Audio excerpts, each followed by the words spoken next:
दोस्तों, ब्रह्मोस का नाम आपने जरूर सुना होगा। ये भारत रूस की साझेदारी से बना दुनिया का सबसे तेज सुपरसोनिक क्रूज मिसाइल है। माच 3 की स्पीड यानी आवाज से 3 गुना तेज, करीब 3,675 किलोमीटर प्रति घंटा। इसकी रेंज अब 800 किलोमीटर तक पहुंच गई है, जबकि शुरुआती वर्षन में सिर्फ 290 किलोमीटर थी। ब्राह्मोस की असली ताकत है इसका 2 स्टेज प्रोपल्शन सिस्टम। पहले सॉलिड रॉकेट बूस्टर तेजी से एक्सेलरेशन देता है, फिर ramjet engine sustained cruise speed maintain करता है। इसका 200-300 किलो का वॉरहेड किसी भी बंकर या युद्धपोत को तबाह करने के लिए काफी है।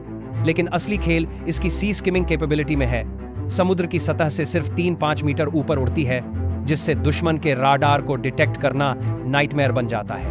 अब बात उस मिसाइल की जो पूरी वॉरफेयर की फिजिक्स बदलने वाली है, ध्वनि, भारत का हाइपरसोनिक ग्लाइड व्हीकल। ये कोई ऑर्डिनरी वेपन नहीं, बल्कि भविष्य का वो हथियार है जो दुश्मन के डिफेंस सिस्टम्स को ऑब्सोलीट बना सकता है। ध्वनि की स्पीड माच 6+ है, यानी करीब 7,400 किलोमीटर प्रति घंटा। ब्राह्मोस से 2 गुनी तेज। इसे इंटरसेप्ट करना लगभग असंभव है, क्योंकि ट्रेडिशनल मिसाइल डिफेंस सिस्टम्स इतनी हाई स्पीड टारगेट्स के लिए डिजाइन नहीं हुए। सबसे बड़ी बात, ध्वनि पूरी तरह इंडिजिनस है। कोई फॉरेन पार्टनरशिप नहीं, कोई बाहरी टेक्नोलॉजी नहीं। DRDO की एडवांस्ड एरोस्पेस इंजीनियरिंग का यह सबूत है कि भारत अब हाइपरसोनिक क्लब में अमेरिका, रशिया, चाइना के साथ एंट्री लेने वाला है। इसकी अनप्रेडिक्टेबल ट्रैजेक्टरी इसे सबसे खतरनाक बनाती है।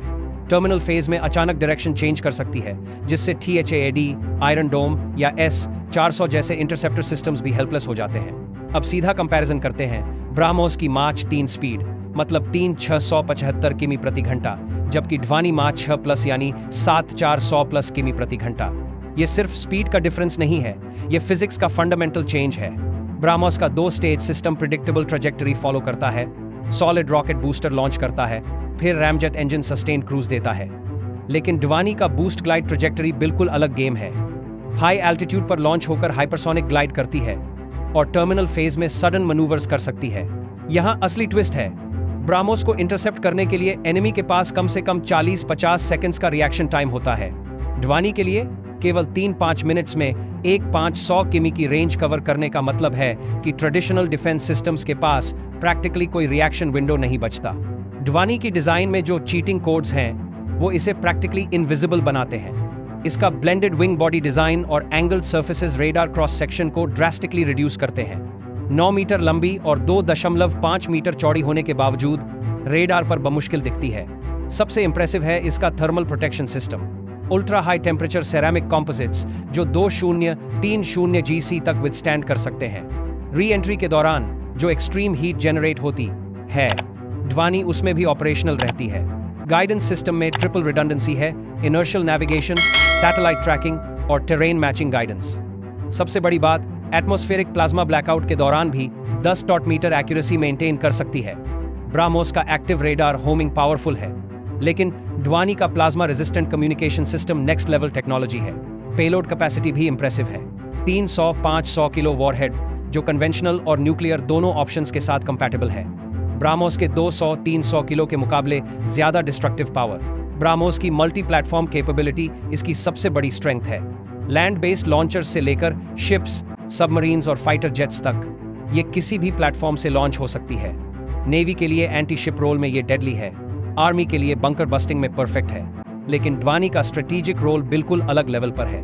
ये टैक्टिकल स्ट्राइक्स के लिए नहीं, बल्कि स्ट्रेटेजिक डिटरेंस के लिए डिजाइन हुई है।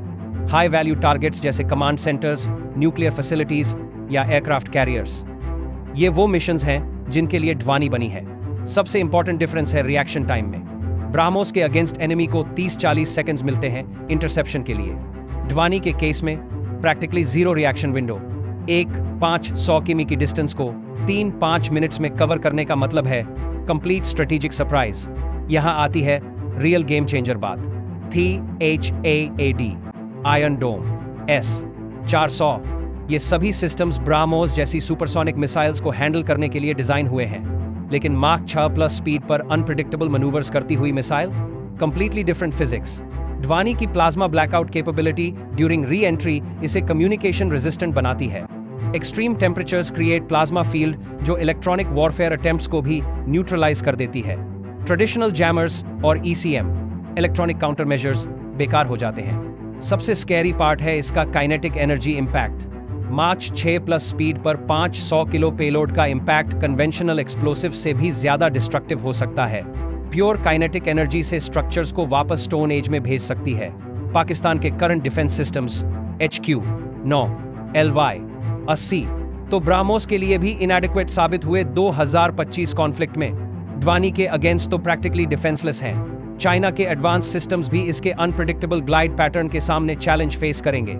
यहां आती है सबसे इंपॉर्टेंट बात, ड्वानी पूरी तरह से इंडिजिनस डेवलपमेंट है। ब्राह्मोस में रशियन कोलैबोरेशन था, रामजेट इंजन टेक्नोलॉजी रशिया से आई थी, लेकिन ड्वानी में हर single component made in India है। DRDO के एडवांस्ड एरोस्पेस इंजीनियर्स ने सेरामिक थर्मल बैरियर्स डेवलप किए हैं जो 3 गीस तक विथस्टैंड कर सकते हैं।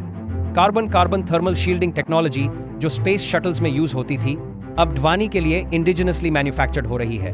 फ्लेम स्टेबलाइजेशन और स्क्रैमजेट टेक्नोलॉजी भी प्योरली इंडियन इनोवेशन है। प्रोजेक्ट विष्णु के अंडर 12 वेरिएंट्स प्लान हैं, anti ship version, bunker buster variant और फ्यूचर में एयर लॉन्च्ड वर्जन्स भी। ब्राह्मोस I-2 भी इसी टेक्नोलॉजी का अपग्रेडेड वर्जन होगा जो सुपरसोनिक लेगेसी को स्क्रैमजेट प्रोपल्शन के साथ कंबाइन करेगा। सबसे बड़ी अचीवमेंट है कि इंडिया अब हाइपरसोनिक क्लब में एंट्री ले रहा है बिना किसी फॉरेन डिपेंडेंसी के। अमेरिका, रशिया, चाइना के बाद चौथा कंट्री बनने जा रहा है जिसके पास ऑपरेशनल हाइपरसोनिक वेपन्स हों। 2025 के एंड तक ड्वानी का फर्स्ट फ्लाइट टेस्ट स्केड्यूल्ड है। DRDO सोर्सेज कंफर्म करते हैं कि मिसाइल एडवांस स्टेज में है और टेस्टिंग फेज के लिए रेडी है। फुल डिप्लॉयमेंट 2029-2030 तक एक्सपेक्टेड है, जिसके बाद इंडिया की स्ट्रेटेजिक कैपेबिलिटीज कंप्लीटली ट्रांसफॉर्म हो जाएंगी। टेस्टिंग सक्सेसफुल होने पर regional power balance dramatically shift हो जाएगा। पाकिस्तान के current defence systems HQ-9, FM-90 तो ब्राह्मोस को भी इफेक्टिवली काउंटर नहीं कर पाते। ड्वानी के अगेंस्ट तो कंप्लीटली हेल्पलेस हैं। चाइना के DF-ZF और DF-17 हाइपरसोनिक मिसाइल्स जो इंडो पैसिफिक में थ्रेट बन रहे थे, अब ड्वानी के साथ इंडिया भी सेम लीग में आ जाएगा। 10 km रेंज का मतलब है कि entire China within striking distance आ जाएगा। फ्यूचर वेरिएंट्स में एयर लॉन्च्ड कैपेबिलिटीज भी प्लान है। Su-30 MKI और राफेल जेट्स से लॉन्च करने की कैपेबिलिटी डेवलप की जा रही है। स्वॉर्म अटैक कैपेबिलिटीज के साथ मल्टीपल ड्वानी मिसाइल्स को साइमल्टेनियसली लॉन्च करने का ऑप्शन भी रिसर्च में है। सबसे एक्साइटिंग पार्ट है कि ये टेक्नोलॉजी डुअल यूज है, सिविलियन स्पेस लॉन्च व्हीकल्स और हाइपरसोनिक पैसेंजर ट्रांसपोर्टेशन के लिए भी यूज हो सकती है। दोस्तों, ब्राह्मोस की टैक्टिकल सुपीरियरिटी और ड्वानी की स्ट्रेटेजिक कैपेबिलिटीज मिलकर इंडिया को कंप्लीट डिफेंस सोल्यूशन दे रही हैं। एक तरफ प्रूवन ब्राह्मोस टेक्नोलॉजी, दूसरी तरफ फ्यूचरिस्टिक ड्वानी इनोवेशन। सबसे बड़ी बात, यह प्योरली इंडिजिनस अचीवमेंट है। फॉरेन डिपेंडेंसी से निकलकर इंडिया अब ग्लोबल हाइपरसोनिक क्लब में एंट्री ले रहा है। सीधा सवाल, क्या ड्वानी इंडिया को डिफेंस सुपर पावर बना देगी? अगर यह एनालिसिस पसंद आया हो तो लाइक करिए, सब्सक्राइब करिए और कमेंट में बताइए कौन सी मिसाइल आपको ज्यादा इंप्रेसिव लगी। फ्रेंड्स को शेयर करिए और देखते रहिए, भारत का असली गेम अभी शुरू ही हुआ है।